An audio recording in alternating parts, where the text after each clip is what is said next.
지난 시간에 교회는 건물이 아니다라는 주제로 말씀을 나눴었습니다. 말씀이 여러분 기억나십니까? 하나님은 하나님의 이름을 두기 위해서 이 땅에 성전인 건물을 세우시겠다라고 말씀하신 적이 없습니다. 인간의 앞서가는 그 생각과 욕심이 솔로몬 성전을 만들었고, 또 그 성전이 무너진 곳에 스룹바벨 성전이 세워졌고, 또 헤롯 성전을 만들었습니다. 예수님은 그런 건물을 보시면서 뭐라고 말씀하셨습니까? 성전을 헐라, 내가 3일 만에 다시 세우리라 라고 말씀하셨어요. 그리고 예수님께서 세우실 성전은 바로 예수 그리스도의 피 공로를 믿고 구원받은 하나님의 자녀의 몸을 성전 삼으시고 우리 안에 거하시겠다라고 주님은 말씀하셨어요. 그런데도 오늘날 교회는 예수님께서 2000년 전에 말씀하시고 무너뜨린 그 건물을 다시 세우려 하고 있다는 것이 문제입니다. 건물의 가치를 두고 더 크게 웅장하고 화려하게 지으려고 합니다. 하나님이 기뻐하신다라는 말씀으로 성도들에게 성전 건축 헌금을 하게 합니다. 수백억 수천억 들여서 지은 건물을 하나님이 기뻐하신다고 한다면 월세로 살고 있는 개척교회나 미자립교회는 하나님이 기뻐하시지 않는다는 걸까요? 어떤 교회는 월세 내는 것조차도 어려워서 보증금 다 까먹고 쫓겨나는 일이 있는데, 이런 교회는 하나님께서 저주하신 것일까요? 주님이 세우시려고 했던 교회는 건물이 아닙니다. 내 건물 가지고 있지 않은 교회나 개척교회나 또 미자립교회, 낙심할 이유가 없는 거죠. 왜냐하면 하나님은 건물에 그다지 관심이 없으시기 때문에 그래요. 여러분, 중세 교회가 왜 망했을까요? 망한 이유가 여러 있었습니다. 그 망한 이유, 대표적인 이유 중에 하나가 바로 사제들이 타락했습니다. 종교 지도자들이 타락했습니다. 그리고 건물만 크고 웅장하게 지었습니다. 그 건물을 짓기 위해서 성도들로부터 면죄부를 팔아서 헌금하게 했습니다. 그렇게 되어진 것이 바로 지금 로마 가톨릭이 주도하고 있는 성 베드로 성당입니다. 그곳에 예수님은 계시지 않으셨어요. 건물 속에 계시지 않았습니다. 오늘 말씀의 배경은 가이사랴 빌립보라는 곳에 예수님이 제자들과 함께 들어가셨을 때 있었던 사건을 기록한 것입니다. 예수님은 제자들에게 야, 사람들이 나를 누구라고 하더냐라는 질문으로 이 말씀이 시작됩니다. 오늘 13절 말씀을 다 같이 한번 읽어보도록 하겠습니다. 예수께서 빌립보의 가이사랴 지방에 이르러서 제자들에게 물으셨다. 사람들이 인자를 누구라고 하느냐? 사람들이 도대체 나를 누구라고 생각하고 있느냐? 도대체 예수님이 누구냐 이거죠. 여러분, 예수님이 누구이십니까? 옆에 사람 물어보세요. 예수님은 누구이십니까? 여러분, 예수님이 누구라고 생각하십니까? 도대체 예수님이 누구냐 이거죠. 교회를 다니는 사람들이 예수를 믿는다라고 말하고 있는데 과연 그들이 믿고 있는 예수님이 누구냐라는 것이죠. 자, 이 질문을 로마 황제의 칭호인 가이사랴가 붙여진 빌립보라는 지역에서 질문을 하셨던 것입니다. 황제의 칭호를 붙일 수 있는 지역은 황제의 신상을 모실 수 있는 신전을 가장 높은 지역에 세울 수 있어야 되고, 당시 최고의 학문이었던 철학을 가르칠 수 있는 학교가 있어야 됩니다. 그리고 경제적 풍요가 있어야 로마 황제의 칭호를 붙일 수 있었습니다. 예수님이 제자들과 함께 들어간 빌립보가 바로 그런 도시였어요. 황제를 신으로, 주인으로 섬기는 지역, 돈이면 다 된다라는 황금 만능주의에 사로잡힌 도시, 세상 최고의 학문 철학을 중시하는 도시 한복판에서 예수님이 제자들에게 사람들이 나를 누구라고 생각하느냐, 그들은 과연 나를 누구라고 말하고 있느냐라고 예수님께서 질문하신 것이죠. 요즘도 마찬가지예요. 하나님이 아닌 다른 신을 섬기고 우상을 만듭니다. 하나님만이 유일하신 참 하나님이시라는 것을 인정하지 않으려고 합니다. 다 같은 신, 다 같은 종교라고 생각을 합니다. 이게 뭡니까? 종교다원주의예요. 모든 종교가 같은 거 아니야? 모든 신은 다 같은 거 아니야? 올해 부산에서 세계교회협의회인 WCC 총회가 열립니다. 이름이 세계교회협의회라고 되어 있으니까 건전한 교회들의 모임이라고 생각하시는 분들이 계시는데, WCC를 주관하는 한국기독교교회협의회 홈페이지 2008년 5월 22일 생명의 강 살리기 종교 여성 공동 기도문이란 제목으로 기도문이 하나 올라온 적이 있었습니다. 내용은 이렇습니다. 오 하나님 부처님, 살려달라 매달려 하는 건 우리 자신인데 거꾸로 당신이 우리를 향해 애원하시다니요. 무력한 당신, 한없이 작은 당신, 아직도 십자가에서 내려오지 못하는 당신, 한 중생이라도 더 구제하기 위하여 극락 언저리를 서성대는 당신, 땅바닥에 납작 엎드려 아래로 오랜 세월 흐르는 강물은 바로 당신의 눈물입니다. 사랑이고 자비입니다. 하늘에 계신 하나님, 부처님, 성모 마리아님과 소태산 대종사님의 마음에 연하여 오늘 4대 종단의 종교 여성이 일심으로 강구하오니 부디 이 땅에서 죽음의 구판 대신에 신명나는 살림의 구판이 벌어지도록 인도해 주십시오. 나무아미타불 아멘. 이게 세계 기독교 한국 기독교 협의회 홈페이지에 게시된 기도문이었습니다. 그 기관이 주체가 되어서 이번에 한국에서 부산 총회가 열리는 겁니다. 한국 기독교 교회 협의회라는 그 단체에서 이런 기도문을 올리고 구판을 벌이고 있다는 사실이에요. 기독교라는 이름으로, 하나님이라는 이름으로 우리도 그렇게 기도해야겠네요. 나무아미타불 아멘.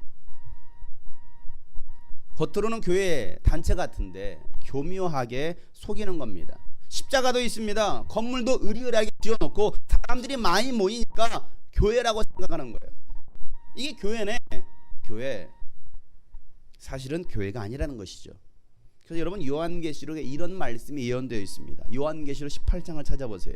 요한계시록 18장 2절부터 3절에 있는 말씀입니다. 우리는 마지막 때가 되면 될수록 우리는 요한계시록 말씀을 잘 눈여겨봐야 됩니다. 왜? 이 마지막 때 이런 일들이 일어날 것을 요한은 예언했기 때문에 그렇습니다. 요한계시록 18장 2절부터 3절 말씀 다 같이 큰 목소리를 읽어보겠습니다. 그는 힘찬 소리로 외쳤습니다. 무너졌다, 무너졌다. 큰 도시 바벨론이 무너졌다. 바벨론은 귀신들의 거처가 되고 온갖 더러운 영의 소굴이 되고 더럽고 가증한 온갖 새들의 집이 되었구나. 이는 모든 민족이 그 도시에 음행해서 빚어진 분노의 포도주를 마시고 세상의 왕들이 그 도시와 더불어 음행하고 세상의 상인들이 그 도시의 사치바람에 치부하기 때문이다. 천사가 와서 외치기를, 큰 소리로 외치기를 뭐라고 외칩니까? 무너졌다, 무너졌다. 큰 도시 바빌론이 무너졌도다 라고 얘기하고 있습니다. 큰 도시 바벨론이 무너졌다라는 것입니다. 자, 이 바빌론이 무엇일까요? 여기서 말했던 바빌론은 상징입니다. 요한이 계시록을 기록할 당시에는요, 이 바빌론이라는 나라는 세상에 존재하지 않았어요. 바벨론은 기원전 586년경에 이스라엘을 쳐부시고 백성들을 포로로 잡아간 최초의 이방 국가입니다. 바벨론은요, 인간 지혜와 능력으로 이뤄낼 수 있는 모든 것들을 다 이뤄내는 도시였습니다. 국가, 군사, 경제, 문화 모든 분야에서 최고를 자랑했던 국가가 바로 바벨론입니다. 당시 대부분의 주변 그 정복자들이 이 바벨론을 함락시키길 원했지만 아무리 바벨론을 공격해도 성벽은요 끔찍하지도 않을 정도로 높이가 50m 정도였습니다. 그리고 길이는요 14에서 17km에 이르렀으며 또 성벽의 폭은요 6마리의 그 말이 끄는 마차가 달릴 수 있을 정도로 넓었다라고 그래요. 얼마나 그 성벽이 대단했는지. 역사학자들은요 당시의 군사력이 기병이 1만 명이 있었다라고 말하고 있고 전차가 2만 5천 대였다라고 말합니다. 보병 연대를 1000명으로 기준했을 때 1100개가 되는 연대가 있었다라고 말하고 있어요. 이게 역사적인 근거입니다. 그렇게 승승장구했던 바벨론이 기원전 540년경에 그냥 그렇게 한 번도 전쟁에서 패하지 않았던 그 바빌론이 갑자기 한순간에 몰락해버립니다. 한순간에 망해버렸어요. 어떻게 그 거대 국가가 한순간에 망할 수 있느냐는 거예요. 요한계시록에 예언된 이 바빌론이 무엇인지에 대한 해석의 견해는 여러 가지가 있습니다. 당시 로마 제국이라는 해석도 있습니다. 또 이 바빌론이 타락한 로마 카톨릭이라는 해석도 있습니다. 이 말씀에서 우리가 알 수 있는 것은 바빌론이 뭐냐? 모든 민족과 또 바빌론이 구분이 되어 있다라는 것입니다. 세상 임금들, 세상의 상인들과 이 도시 바빌론이 구분되어 있다라고 한다면 이 도시는 세상의 도시를 말하는 것은 아니라는 거예요. 세상의 도시, 믿지 않는 도시는 아니라는 얘기죠. 그럼 이 바빌론은 무엇을 상징합니까? 타락한 이스라엘, 아니 타락한 교회를 상징하고 있다라는 얘기예요. 앞으로 교회가 이와 같이 타락할 것이다. 무너지지 않을 것 같은 교회가 무너진다는 것입니다. 무너지지 않을 것 같은 이스라엘이 무너진다는 것입니다. 그 말씀대로 정말 그 이스라엘 땅은 무너져 버렸습니다. 폐허가 되었습니다. 요한계시록은 마지막 때 일어난 일들을 예언한 성경이에요. 교회가 귀신들의 거처가 되고 온갖 더러운 영혼의 소굴이 되고 더럽고 가증한 온갖 새들의 집이 되었다라고 요한은 이렇게 표현하고 있습니다. 더러운 영. 여러분, 더러운 영이 뭡니까? 뭐 귀신은, 더러운 귀신은 이해할 수 있겠지만 더러운 영은 무엇입니까? 영은 진리를 말하고 있습니다. 하나님의 말씀을 말합니다. 계시를 말하고 있어요. 하나님의 말씀이 선포되어야 될 교회에서 하나님의 말씀이 아닌 더러운 세상의 말들, 거짓된 교리들이 선포되고 있다는 얘기입니다. 하나님의 교회, 신천지 같은 이단 사이비 집단들이 교회를 어지럽게 하고 있다는 얘기예요. 교회가 교회다워야 되는데 변질되고 타락했다는 얘기예요. 모든 민족이 그 도시의 음행에서 빚어진 분노의 포도주를 마신다라고 말하고 있습니다. 여기서 말한 음행은 헬라어로 포르니오라는 단어를 쓰고 있습니다. 포르니오. 이 단어는요, 단순히 육체적인 간음뿐만 아니라 영적으로 타락한 영적 간음, 다시 말해서 신랑 되신 예수 그리스도를 저버리고 우상 숭배를 하는 배교 행위를 말하는 것이 바로 이 요한이 말했던 이 음란 행위였습니다.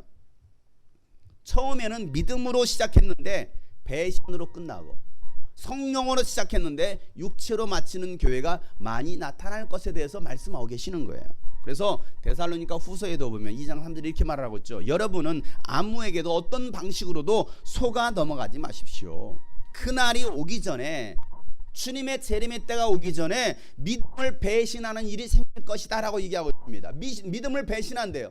그 말은 믿음 생활을 했던 사람을 말하고 있습니다. 교회 열심히 충실했습니다. 출석도 잘했어요. 그런데 그날이 오기 전에 믿음을 배신할 자가 일어날 것이고 불법자 곧 멸망의 자식이 나타날 것이다 라고 얘기하고 있습니다. 갈라디아 3장 3절은 이렇게 말하고 있어요. 여러분은 그렇게도 어리석습니까? 성령으로 시작하였다가 이제 와서 육체로 끝마치려고 합니까? 여러분들은 왜 성령으로 시작했다가 육체로 마칩니까? 그렇게 어리석습니까? 라고 말하고 있는 거예요. 교회는 성령으로 시작했다가 육체로 마칠 사람도 있다라는 것입니다. 갈라디아 교가 그랬단 말이에요. 디모데전서 4장 1절에 이렇게 말합니다. 성령께서 환히 말씀하시기를 마지막 때 어떤 사람들은 어디에서 떠나요? 믿음에서 떠난다라는 것입니다. 동일한 얘기를 하고 있어요. 믿음에서 떠난다라는 거예요. 속이는 영과 악마의 마귀의 교훈을 따를 것이다라고 말하고 있습니다. 귀신의 가르침을 따를 것이다라고 얘기하고 있어요. 언제요? 마지막 때가 되면. 그러니 결코 흔들리지 말라라고 바울은 얘기하고 있는 거죠. 우리 주님도 말씀하시는 거예요. 마지막 때가 되면 될수록 이와 같은 일들이 일어날 것인데 너희 믿음을 끝까지 지켜라. 끝까지 지키는 자에게는 구원이 있을 것이다. 예수님께서 마태복음 24장 예언하셨습니다. 믿음을 끝까지 지키라는 거예요. 따라서 하겠습니다. 나는 끝까지 믿음을 지키리라. 그래, 우리가 해야 될 일은 바로 그겁니다. 끝까지 내 믿음을 지키는 거예요. 어떤 믿음이요? 예수 그리스도에 대한 믿음. 예수님만을 믿고 예수님만을 예배해야 될 교회가 예수님은 없고 종교 행위와 의식과 사치만 남았다는 것입니다. 그런 것들을 자랑한다라는 거예요. 우리 교회 몇 명 모인 줄 알아? 우리 교회 몇만 명 모여? 왜 10만 명 모여? 우리 교인이 몇만 줄 알아? 우리 교회가 얼마 들여서 건축한 줄 알아? 이거 수백억 수천억 들인 거야. 이 파이프 오르간 세계에서 하나밖에 없는 유일한 파이프 오르간이야. 이러한 것들을 자랑한다라는 것입니다. 그런 것들 사치가 되었다는 거예요. 여러분, 그런 파이프 오르간으로 연주하면 하나님께서 기뻐하시고 개척교회 반주자도 없어서 반주기로 찬양하면 아 수준 떨어진다 얼른 꺼라 하나님께서 그렇게 책망하실까요? 짜증내실까요? 뭐가 옳고 그른 것일까요? 교회마저도 세속화가 되고 있어요. 이런 교회를 보시면서 하나님께서 하시는 말씀은 무너졌도다 큰 성 바벨론이여 라고 말하고 있는 거예요. 오늘날 교회를 바빌론으로 비유하고 있습니다. 교회들의 부패와 목회자들의 변질을 오늘날 일반 언론에서는 자주 언급하고 있습니다. 어제 말씀을 준비하기 전에 인터넷 뉴스를 잠깐 살펴봤더니 여의도의 큰 교회 목사님이 불구속 기소되었다는 기사가 떴습니다. 자세히 들여다봤습니다. 얼마나 부끄러운 얘기입니까? 무너진 거예요. 여러분, 그 이유가 어디 있습니까? 교회가 예수님이 주인이 아니라 사람이 주인이 되고 돈이 주인이 되고 건물이 주인이 되었기 때문에 그래요. 유명한 그 목회자가 주인이 되었다는 사실이에요. 예수님은 황제와 돈과 지식이 주인된 이 빌립보에서 제자들에게 물으신 것입니다. 야, 사람들이 나를 누구라고 하더냐? 사람들이요, 예수님을 죽은 침례 요한이 살아 돌아왔다라고 하고요, 어떤 사람은요 엘리야라고 하기도 하고요, 어떤 사람은 예레미야나 다른 예언자 중에 한 분이라고 하는 사람들도 있습니다. 그만큼 예수님께서 훌륭한 업적을 하셨기 때문에, 이루셨기 때문에 그 업적을 보니까 기적도 일으키셨고, 그러니 사람들이 예수님을 좋은 사람이라고, 예언자라고 생각합니다. 예수님이 4대 성인 중에 한 분 아닐까요? 석가모니, 공자, 소크라테스나 마호메트, 예수님 성인 아닐까요? 여러분, 그렇게 우리 국민의식 시간에 배웠잖아요. 도덕 시간에 배웠잖아요. 예수님은 4대 성인 중에 한 분이시다. 성인. 여러분, 아들을 낳을 때 여러분 이름을 성인이라고 지으세요. 석가모니나 공자나 소크라테스, 마호메트 훌륭한 업적을 남긴 사람이니까 그런 훌륭한 업적을 남긴 사람 중에 한 사람 아닐까요? 라고 많은 사람들이 생각하고 있다라는 얘기예요. 오늘날도 그렇죠. 예수님이 제자들을 묻습니다. 그러면 너희들은 나를 누구라고 생각하느냐? 너희들 나와 함께 지냈잖아. 내가 하는 모든 것들을 봤잖아. 그러면 너는 나를 누구라고 생각해? 라고 물었을 때 베드로가 대답을 하죠. 16절 말씀 다 같이 큰 목소리로 베드로처럼 읽어보겠습니다. 시작.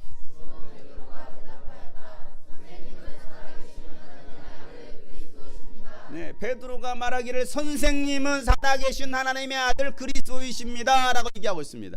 선생님은 살아계신 하나님이래요. 그리스도라는 것이죠. 이 고백을 드렸던 예수님께서 하셨던 말씀이 바로 18절 말씀이에요. 다 같이 18절을 읽어보겠습니다. 시작. 너는 베드로라. 나는 이 반석 위에다 내 교회를 세우겠다. 죽음의 문들이 그것을 이기지 못할 것이다. 그래, 네가 그렇게 고백해서 나는 네가 한 그 고백 위에 내 교회를 세울 것이야 라고 주님 말씀하셔요. 베드로의 고백 위에 주님의 교회를 이 땅에 세우시겠다라고 말씀하시는 거예요. 천주교 로마 카톨릭 고백처럼 베드로, 반석, 페트라 똑같은 단어예요. 그러니까 이 베드로를 제1대 교황으로 해서 교회를 세우겠다라는 말씀이 아니고, 베드로가 했던 그 고백 위에, 그 신앙 고백 위에 주님의 교회를 세우시겠다라고 말씀하시는 거예요. 예수님이 구주가 되시고 예수님을 하나님의 아들로 인정하고 예수님의 주인 되신 교회를 세우시겠다는 것이죠. 여러분, 교회의 주인은 누구입니까? 교회의 주인이 누굴까요? 목사가 주인입니까? 이 교회 명의가 제 이름으로 되어 있나요? 에스카교도 제 이름으로 안 되어 있습니다. 주님이 꿈꾸신 교회로 되어 있습니다. 교회 주인이 누구입니까? 목사입니까? 아니, 헌금 많이 한 사람이 교회 주인일까요? 그 교회를 오래 다닌 사람이 주인입니까? 누가 주인입니까? 예수님이 교회의 주인이신데 주인이 바뀐 것 같아요. 아니, 여러분의 인생의 주인은 누굽니까? 누가 여러분을 이끌어갑니까? 돈이 여러분을 이끌어갑니까? 직장의 신이 이끌어갑니까? 아니, 여러분 풀하우스가 이끌어갑니까? 뭐가 이끌어가나요?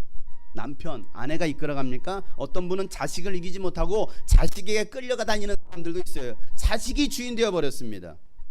여러분의 인생의 주도권을 무엇이 잡고 있습니까? 주인이 누구냐는 거예요. 교회의 주도권은 목회자에게 있는 것도 아니고, 장로 집사에게 있는 것도 아니고, 교회를 오래 다닌 사람에게 있는 것도 아니고, 헌금을 많이 하고 봉사를 많이 한 사람도 아니라는 사실입니다. 교회의 주도권은 교회의 주인 대신 예수님이 잡아야 됩니다. 그러니 교회가 바로 서려면 교회는 언제나 주인 대신 예수님과 친밀한 사귐이 있어야 된다는 사실이죠. 교회 중심에 예수님이 앉아 계셔야 되는데, 예수님이 안내자가 되어서 이끌어가야 되는데, 예수님이 주인 되어 있지 못한 우리들의 삶이나 오늘날의 교회를 보게 되는 거죠. 옆에 사람 물어봅시다. 당신의 주인은 누구입니까? 졸지만 말고 대답하세요. 우리 교회의 주인은 누구입니까? 여러분 가정의 주인은 누구입니까? 이런 중요한 질문 아닐까요? 지난주 지방에서 목회자 등반대회가 있어서 갔습니다. 대부도 해송길을 걷는데 오는 길에 지름길로 간다고 해서 제가 해안길을 선택했습니다. 앞에 몇몇 사람들이 먼저 가고 있었습니다. 그래서 아무런 의심도 하지 않고 따라갔습니다. 가다 보니까 길이 막혀 있었습니다. 절벽이 나왔습니다. 그 절벽을 한 개를 안고서 오르기 시작했습니다. 도저히 더 이상 갈 수 없었어요. 그래서 한 겨리를 그 절벽 아래로 제가 내렸습니다. 그래서 다시 그 왔던 절벽을 돌아가려니까 사실은 뭐 먼 거리는 아니었어요. 가까운데도 귀찮은 거예요. 그래서 뭐 했느냐면 뛰어내릴만 했어요. 뛰어내릴까? 그래서 뛰어내렸습니다. 물론 이 천장보다 높은 위치에 있었어요. 뛰어내렸습니다. 뛰어내리다가 그만 제가 뒤로 넘어졌습니다. 넘어지면서 제가 팔을 기댔는데 인대가 뚝 소리 나면서 끊어진 건 아니고요. 인대가 늘어나고 그다음에 손바닥과 엉덩이와 여러 곳에 약간 타박상을 입었습니다. 그래서 지금 손이 아직까지도 지금 부어 있어요. 편하지가 않아요. 물론 병원도 안 갔습니다. 그리고 간신히 그 길을 빠져나올 수 있었어요. 왜 제가 그런 멍멍이 고생을 했을까요? 모르는 길을 안내자 없이 갔기 때문에 그래요. 그리고 정확한 길을 모르는 사람들의 뒤를 따라갔기 때문에 그래요. 가니까 길 있나 보다 하고 따라갔던 거죠. 여러분 우리 인생도 마찬가지라고 생각해요. 인생의 안내자를 만나야 됩니다. 우리 인생을 정확히 아시는 분은 우리를 지으신 하나님만이 정확히 아십니다. 그 하나님께 우리 인생을 맡길 때 실패하지 않는 인생이 될 수 있다는 사실이에요. 근데 여러분의 인생을 누구에게 맡깁니까? 사람에게 맡깁니까? 부모에게 맡깁니까? 누구에게 맡기나요? 다시 물어보세요. 옆에 사람한테. 당신의 인생은 어디에 맡기십니까? 하나님은 여러분을 만드셨어요. 하나님은 여러분을 창조하셨어요. 우리 한번 다 같이 한번 찬양할까요? 하나님은 너를 만드시는 분, 너를 가장 많이 알고 계시며 하나님 알려주세요. 너를 만들었단다. 졸지 마라. 너를 가장 깊이 이해하신단다. 다시 한번 하나님 너를 지키신다. 너를 절대 포기하지 않으며 하나님은 너를 지키신다. 알려주세요. 하나님 너를 지켜주신다. 그 하나님께 너의 인생을 맡겨라. 너를 쉬지 않고 지켜보신단다. 지켜보신단다. 그의 생각 셀 수 없고 그의 자비 무궁하며 그의 성질 날마다 새롭고 그의 사랑 끝이 그의 생각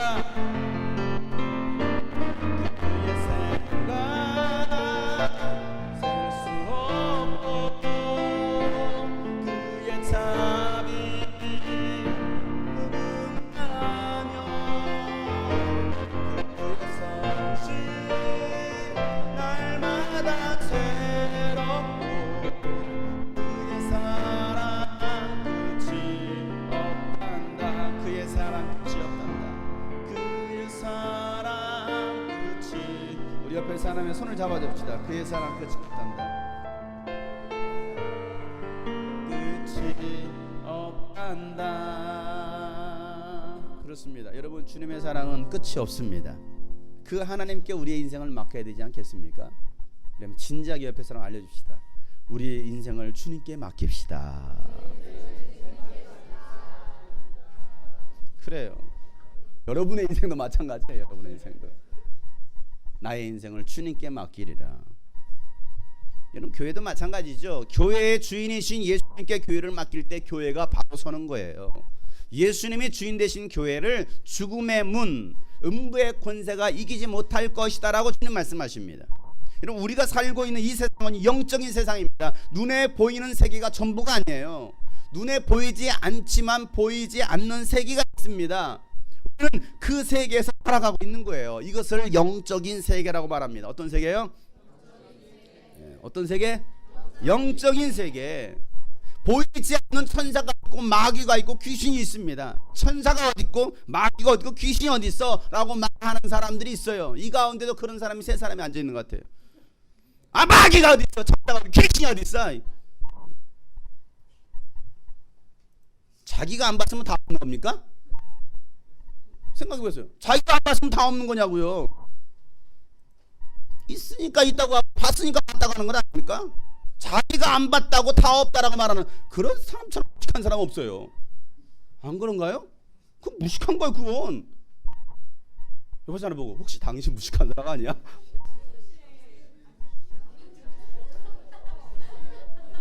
여러분, 세상에 무식한 사람 정말 많아요. 얼마나 무식한지 몰라요. 정말 무식해. 인정하지 않으려고 해요. 여러분 손에 수많은 세균과 살인 진드기가 붙어있다는 것이 보이십니까? 오, 내 손에 붙어있네. 살인 진드기. 보이나요? 여러분, 어떻게 세균이 보입니까? 보세요. 가까이 대면 보입니까? 어떻게 볼 수 있어요? 보세요. 한번 가까이 켜서. 작으니까 안 보이는 거 더 가까이. 아니, 눈에 안 보인다. 여러분, 세균이 없나요? 살인 진드기가 붙어있지 않아요? 잘 안 보일 뿐이죠. 그런데 현미경으로 보니까 뭐 하는 거예요? 보이더라는 거지. 여러분 눈보다 더 뛰어난 현미경이 있다라는 사실. 여러분, 하늘에 별이 몇 개나 될까요? 세어봤나요? 오늘 밤에 세어보세요. 서울 항공에는 별이 별로 안 떠 있습니다. 여러분, 하늘에 별이 몇 개나 있다고 생각하십니까? 우리 눈으로 인식될 수 있는, 우리 눈으로 볼 수 있는 별은요, 약 1000개 정도가 된다고 말합니다. 그런데 우리 은하계에 있는 별은요, 학자들마다 견해가 다른데 약 1000억 개에서 8000억 개 이상의 별들이 있다고 말합니다. 우리 눈에 보이는 것은 몇 개인데? 고작 1000여 개인데 보이지 않는 별들이 8000억 개나 된다라는 사실이에요. 우리 눈에 보이는 것이 전부가 아니라는 거예요. 그러니까 이런 제발 무식한 거 가지 마세요. 야, 마귀가 어디가, 천사가 어디가, 지옥이 어디가, 천국이 어디 있어? 무식한 놈. 세상에 무식한. 보지 않았다고, 보이지 않는다고. 옆에서는 알려주세요.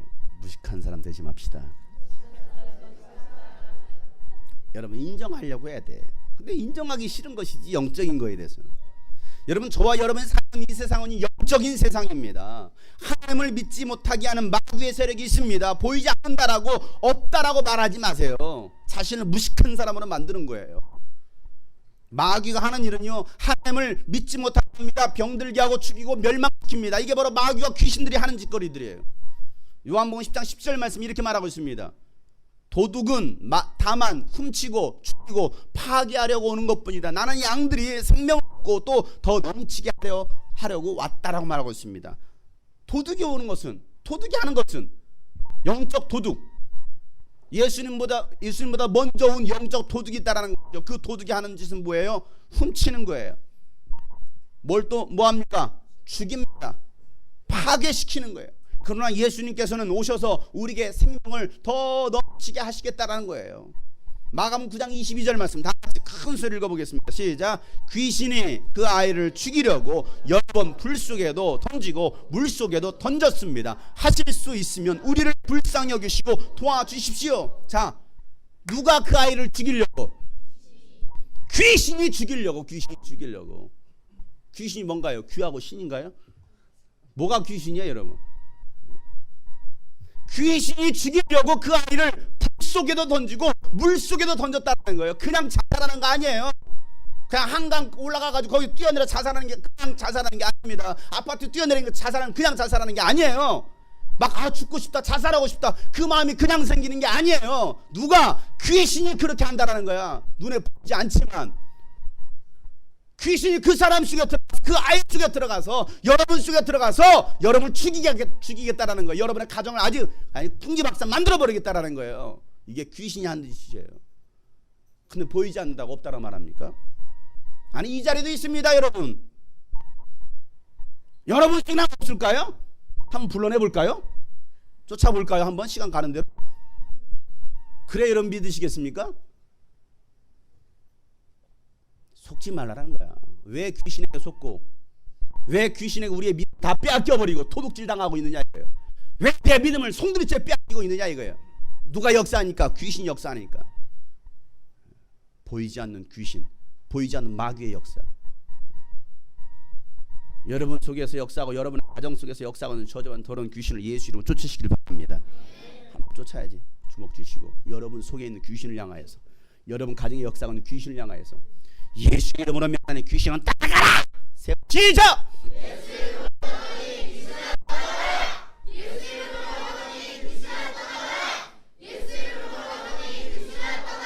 여러분 왜 신앙생활을 못하게 할까? 왜 믿지 못하게 할까? 왜 자꾸 의심이 들어갈까요? 그 귀신이 한 짓이에요. 마귀가 그런 짓을 한다 이 말이에요. 그러네 모르는 거죠. 속는 것이죠. 아, 내 속에 무슨 귀신이 있어. 이따 예배 끝나가면 만납시다. 개인적으로 저를 만나 주시길 바래요. 아, 내 속에 무슨 귀신이 있고 무슨, 그런 사람 꼭 오세요. 있나 없나 한번 해봅시다. 다시 내 속에 있는 귀신아 예수 이름으로 따라가라. 3번 시작. 내 속에 있는 귀신아 예수 이름으로 따라가라. 내 속에 있는 귀신아 예수 이름으로 따라가라. 내 속에 있는 귀신아 예수 이름으로 따라가라. 여러분 신앙생활 뭔가 문제가 발생했다. 의심하세요. 뭘 의심하라는 거야? 내 속에 지금 귀신이 와서 역사하고 있구나. 여러분 가정에 지금 문제가 발생하고 있다. 의심해 보세요. 우리 가정에서 이 마귀 역사, 귀신의 역사가 지금 일어나고 있구나. 빨리 깨닫고 빨리 정신 차리고 여러분 예수님을 쫓아내야 될 거 아닙니까? 그런데 우리는 여전히 그들과 함께 살려고 하는 거야. 그 음부의 권세자들과 마귀와 귀신들과 함께 살려고 하는 거야.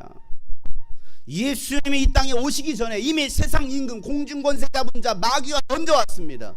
마귀는요 첫사람 아담을 타락시켰습니다. 가인으로 아벨을 살인하게 했습니다. 그리고 거짓말하게 했습니다. 이게 다 마귀가 했던 일입니다. 요한복음 8장 44절 말씀에 너희는 너희 아비인 마귀에게서 났으며 또 그 아비의 욕망대로 하려고 하고 있구나. 그는 처음부터 살인자였다라 말하고 있어요. 그냥 사람 죽이는 게 아니에요. 마귀가 그렇게 살인하도록 만든다는 것입니다. 미워하게 만든다는 거. 저 사람 그냥 왜 미워집니까 여러분? 왜 사람들이 미워질까요? 왜 제가 미워질까요? 제발 미워하지 마세요. 여러분 속에는 악한 영들이 미워하게 하고 있다는 사실이에요. 누구 역사입니까? 성령의 역사입니까? 예수님의 역사입니까? 예수님 미워하지 말라고 했는데 사랑하라고 했는데 왜 우리는 미워하고 왜 미워하고 시기하고 질투하고 막 죽이려고 하고 있느냐 이거예요. 그는 진리 편에 서지 않는다는 것입니다. 그 속에 진리가 없기 때문에. 그가 거짓말을 할 때는 본성에서 그렇게 하는 것이다. 그는 거짓말쟁이며 거짓의 아비이기 때문이다라고 말하고 있어요. 입만 열었다면 거짓말이야. 입만 열었다면. 누구에게 속하니까? 마귀에게 속하니까. 누구에게 속아서? 마귀에게 속아서. 이게 마귀 역사예요. 귀신의 역사예요. 다시 한번 또 선포하세요. 오늘은 계속 선포하다 가야지. 떠나갈 때까지. 내 가정에서 마귀 역사는 따라갈지어다. 3번 시작.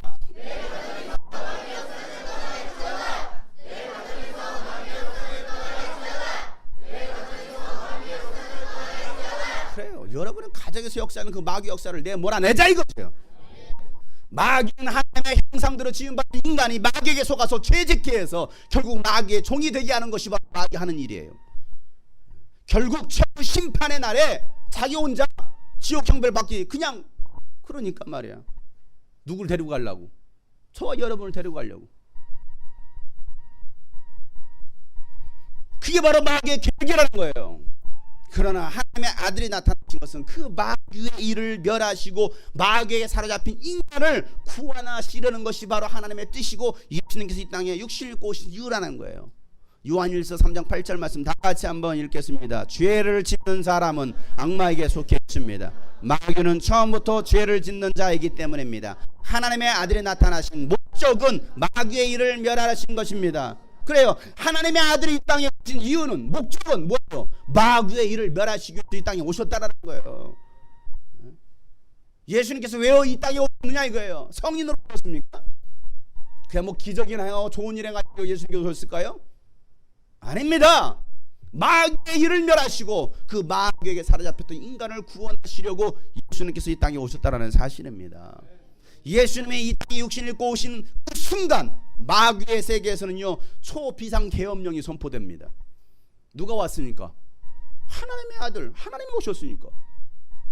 난리가 난 거야. 난리 났네. 난리 났어. 그래서 계엄령을 선포하는 거예요. 타도하자 예수, 때려잡자 예수, 물리치자 예수. 그래가지고 마귀의 계획은 뭡니까? 예수님이 나시는 그 날부터 뭐 하려고 합니까? 예수님을 죽이려고 하잖아요. 예수를 죽이려고 하잖아요. 예수님을 죽이는 것이 마귀의 승리라고 생각했던 거예요. 예수님이 이 땅에 오신 순간 마귀의 심판날이라는 것을 알지 못한 거예요.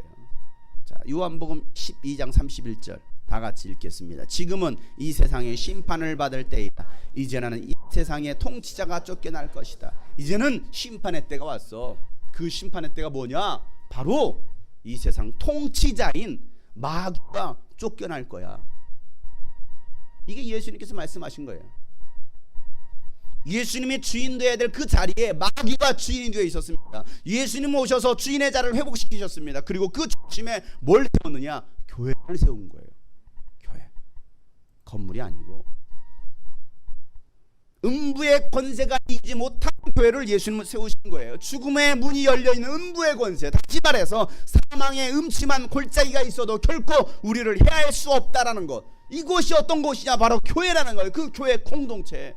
음부의 권세, 사망의 음침한 골짜기가 해할 수 없는 공동체가 바로 교회 공동체라는 거예요. 시편 23편 4절 말씀에 내가 비록 죽음의 그늘 골짜기로 다닐지라도 주께서 나와 함께 계시고 주님의 막대기와 지팡이로 나를 보살펴 주시니 내게는 두려움이 없습니다. 이게 바로 교회 공동체. 주님이 이걸 세우시길 원하셨던 거예요.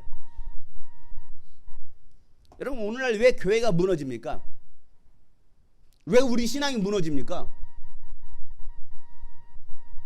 그 이유가 뭐예요? 왜 무너진다고 생각하십니까? 예수님이 온전히 교회의 주인이 되시지 않으셨기 때문에 그래요. 내 삶의 중심에 예수님이 주인 되지 않으셨기 때문에 그래요. 어느 때는 예수님이 주인 된 것 같아.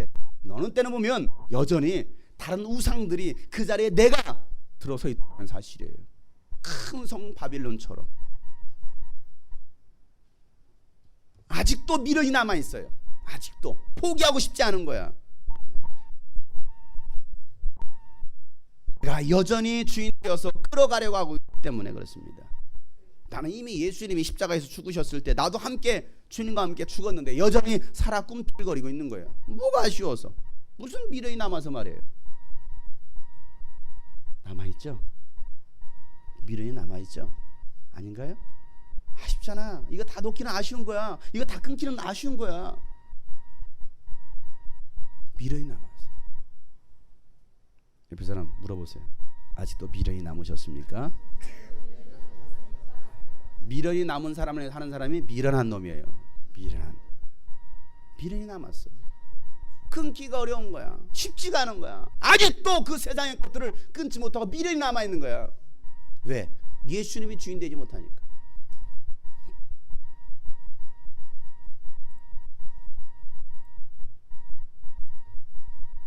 끊어버리세요. 미련을 버리시길 바랍니다. 나를 망하게 하고 나를 썩게 하는 것들을 우리가 끊지 못하고 여전히 그걸 붙잡고 있을 때는 주님이 우리를 끌어당기고 이끌어 세우려고 해도 또 무너지고 왜? 그 문제가 해결되어 있지 않기 때문에 그래요. 예수님이 주인되어 있지 않기 때문에 그래요. 하나님의 사랑으로 우린 구원받았고 자녀가 되었습니다. 사망에서 생명으로 옮겨졌습니다. 지옥 갈 수밖에 없는 운명이 하나님 나라에 들어갈 수 있게 된 거예요. 이게 얼마나 하나님의 큰 은혜입니까? 에베소서 2장 2절부터 6절에 있는 말씀. 자, 에베소서 2장 2절부터 6절에 있는 말씀. 성경을 찾아 읽겠습니다.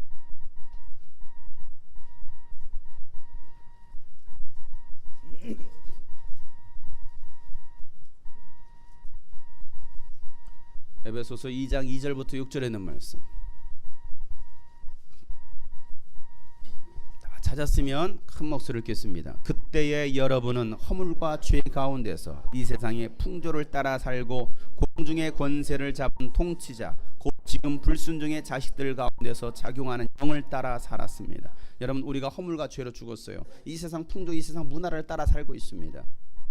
공중의 권세 잡은 통치자 마귀, 지금 불순종의 자식들 가운데서 작용하는 영을 따라 살았어요. 이게 우리들의 모습 아닌가요? 계속 읽겠습니다. 우리도 모두 전에는 그들 가운데서 육신의 정욕대로 살고 육신과 마음이 원하는 대로 행했으며 나머지 사람들과 마찬가지로 날 때부터 진노의 자식이었습니다. 여러분, 육신의 정욕대로 살잖아요. 육신과 마음이 원하는 대로. 여러분, 육신이 원하는 게 뭘까요? 육신이 원하는 거? 야, 좀 자지, 뭘 일요일날 교회가 조금 더 늦잠 자는데 어때? 그냥 자, 그냥 자. 야, 뭔 기도야, 무슨 전도야, 무슨 성경 읽어, 게임이나 하지. 밤새 게임하면 어때? 야, 그냥 술 한잔하면 어때? 뭐 담배 피는 게 뭐가 문제야? 죄 짓고 타락하는 게 뭐가 문제야? 육신대로 정욕대로 살기 원하는 거잖아요. 마음이 원하는 대로, 마음이 가는 대로, 육신이 가는 대로.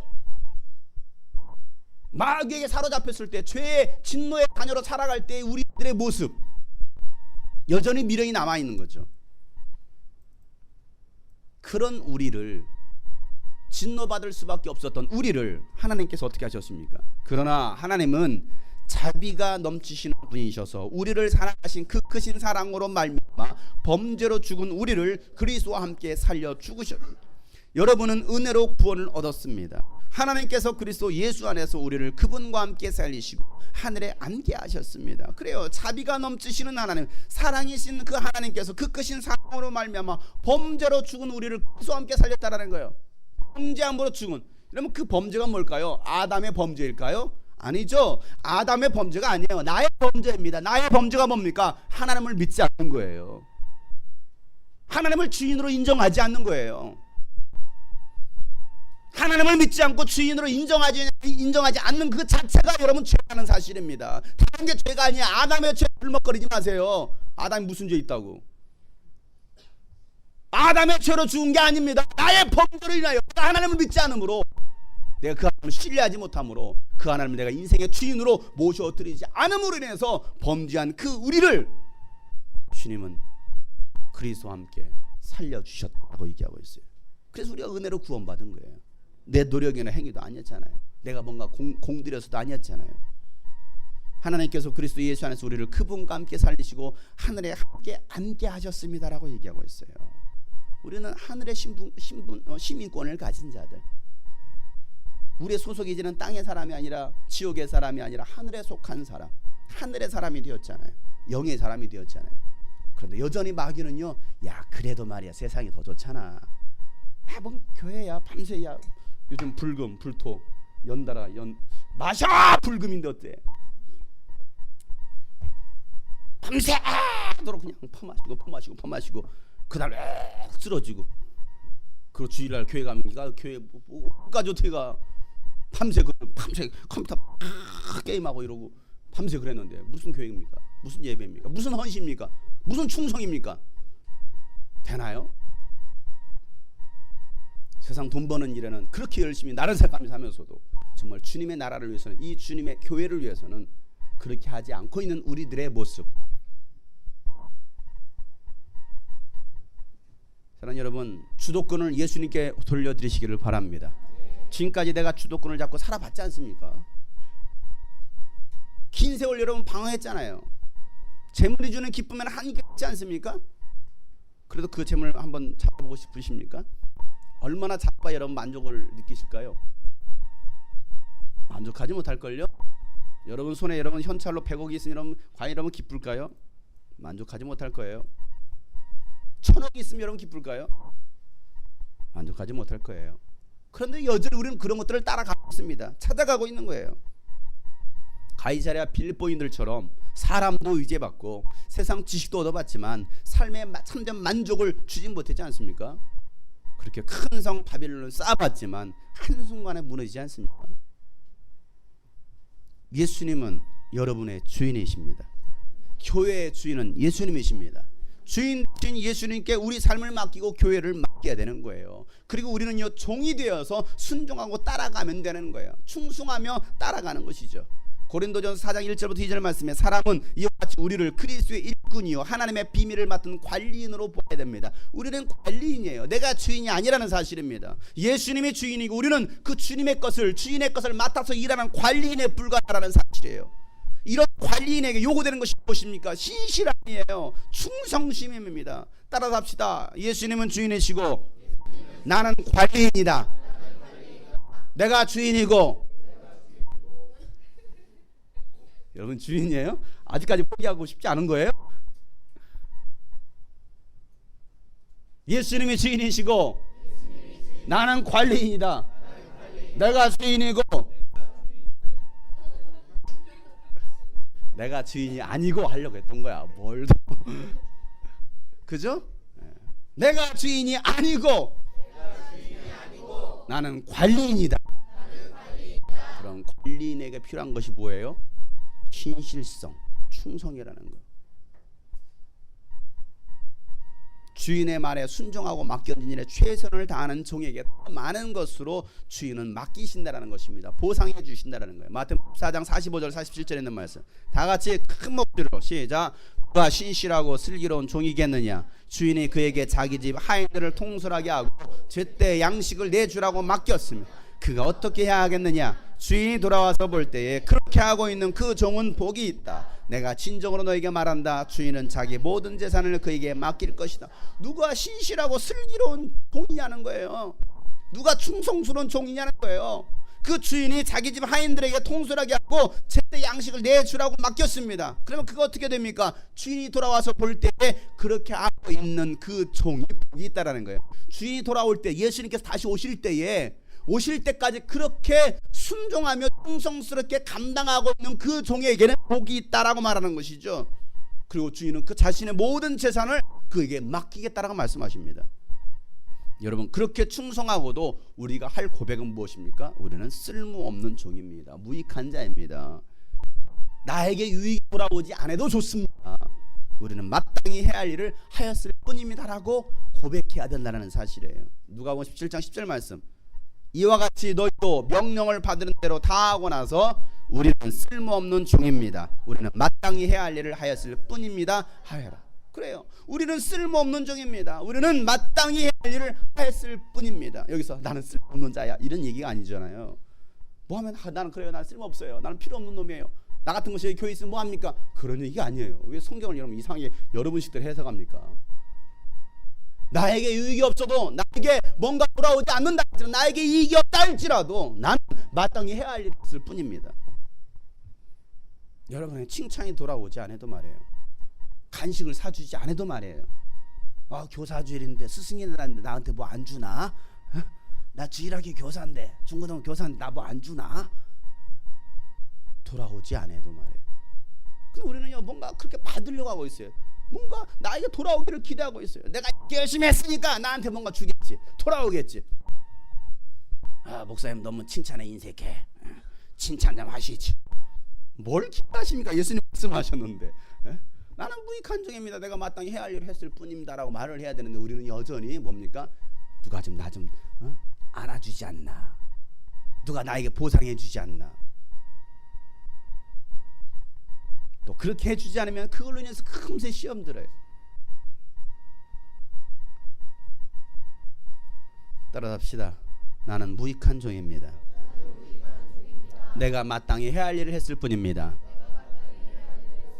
그렇습니다. 종은 주인에게 모든 것을 돌려드리는 자예요. 종이 할 일은 오직 충성입니다.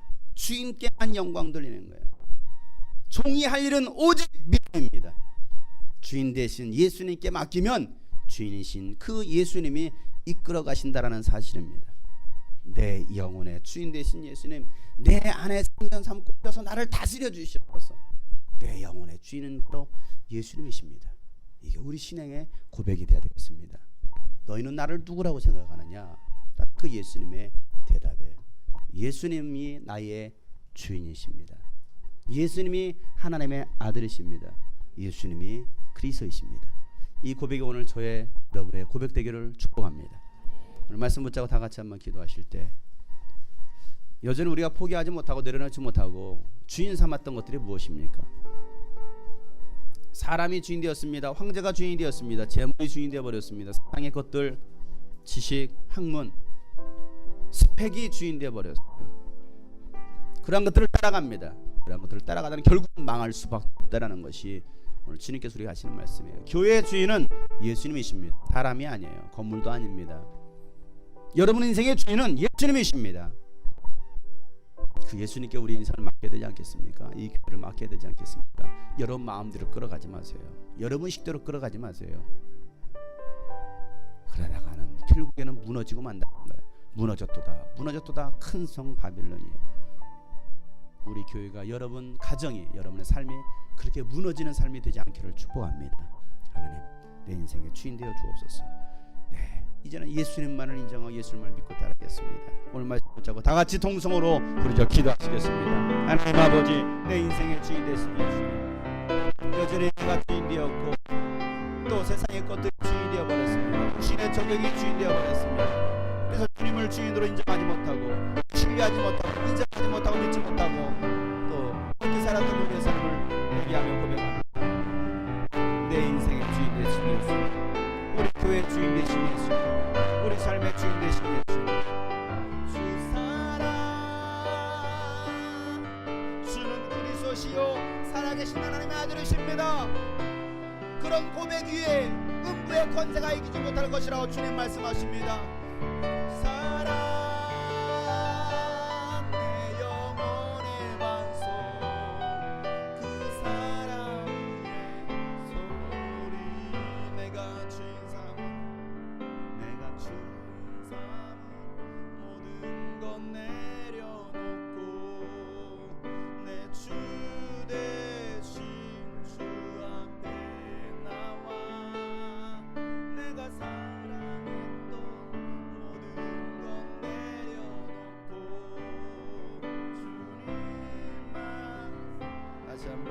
내가 주인 삼는 모든 건 내려놓고 이 시간 준비한 예물을 하나님께 정성껏 드리겠습니다. 우리 예물도 주님 받아주시옵소서. 주 대신 주 앞에 나가 내가 사랑했던 모든 건 내려놓고 주님만 사랑해. 주 사랑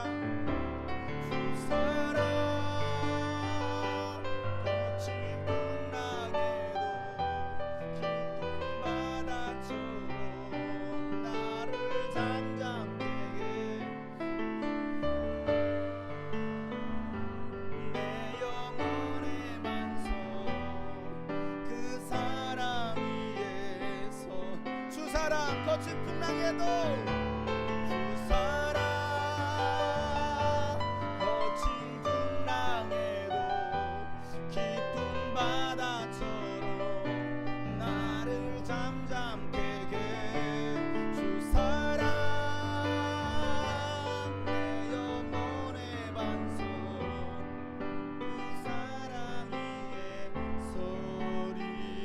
그 사랑 위에 서리, 그 사랑 위에 서리, 그 사랑 위에 서리, 그 사랑 위에 서리, 그 사랑 위에 서리.